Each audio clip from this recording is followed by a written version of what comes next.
अशी एखादी कुठली केस आहे का ज्या केसनी आपल्या पूर्ण इंडियाचं सीन म्हणजे आर्टिकल 21चं पूर्ण ॲम्बिटच स्कोपच वायडन करून दिलं होतं, अशी कुठली ऐतिहासिक केस आहे का?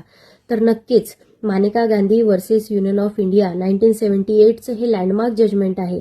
यामध्ये ऑनरेबल सुप्रीम कोर्टाने एक लँडमार्क जजमेंट देतं असं सांगितलं आहे की राईट टू लाईफ आणि पर्सनल लिबर्टीमध्ये राईट टू लाईफ आणि पर्सनल लिबर्टी हे मेअर एक्झिस्टन्स नाही आहे. तुम्हाला ह्युमन डिग्निटी सोबत सुद्धा, तुमच्या रिस्पेक्ट सोबत सुद्धा तुम्हाला सगळे राईट्स मिळाले पाहिजे आणि तुमच्या फंडामेंटल राईट्सचं हे व्हायोलेशन होणं हे कुठल्याही सर्कमस्टन्समध्ये झालं नाही पाहिजे.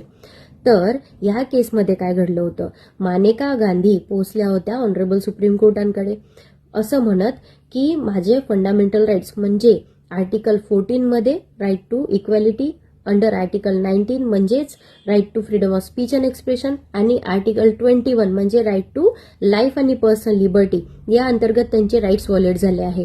तर कशा प्रकारे, तर एक पासपोर्ट अथॉरिटीजनी यांचं पासपोर्ट इम्पाऊंड केलं होतं आणि पासपोर्ट हे इम्पाऊंड केलं होतं हे आर्बिट्ररी केलं होतं. त्यांना कुठले रिझन नव्हतं दिलं की ते फ्रीली अब्रॉड का नाही जाऊ शकत म्हणून. आणि याच्याच अगेन्स्टमध्ये मानेका गांधी पोहोचल्या होत्या ऑनरेबल सुप्रीम कोर्टाकडे असं म्हणत की त्यांचे हे सगळे राईट्स, फंडामेंटल राईट्स हे व्हायोलेट झालेले आहे आणि ही जे काही प्रोसिजर ही फॉलो केलेली आहे ही आर्बिट्ररी आहे, म्हणजे याच्यामध्ये कुठल्याही प्रकारची प्रोसिजर फॉलो झाली नाही लीगल.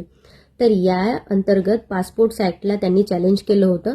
तर ऑनरेबल सुप्रीम कोर्टाने सुनवाई दरम्यान असं लक्षात आलं होतं की ऑडी अल्ट्रम पार्टम म्हणजे प्रिन्सिपल ऑफ नॅचरल जस्टिसचा जो एक पार्ट असतो की दोन्ही पक्षांना ऐकून घेण्याची किंवा बाजू मांडण्याची जी बाजू असते आणि नॅचरल जस्टिसला फॉलो करून ही बाजू मांडण्यात आली पाहिजे, ही या केसमध्ये झाली नव्हती. म्हणून यांचं व्हायोलेशन झालं आहे फंडामेंटल राईट्सचं आणि म्हणून मानेका गांधीला या केसमध्ये त्यांच्या फंडामेंटल राईट्सला रिस्पेक्ट देऊन त्यांच्या बाजूने निकाल लागला होता की खरंच असं घडलेलं आहे आणि कोणीही एखाद्या पर्सनच्या फंडामेंटल राईट्सला जर व्हायोलेट करत असेल तर ते proper procedure establish by law follow केली तरच त्याला मान्यता असेल, नाहीतर ती आर्बिट्ररी ठरेल.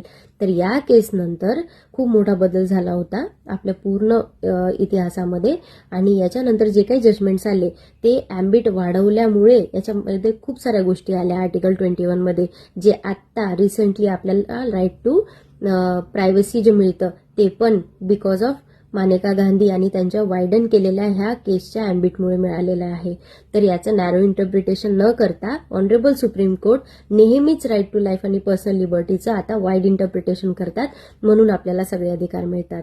माहिती आवडली असेल तर व्हिडिओला लाईक, शेअर आणि सबस्क्राईब जरूर करा.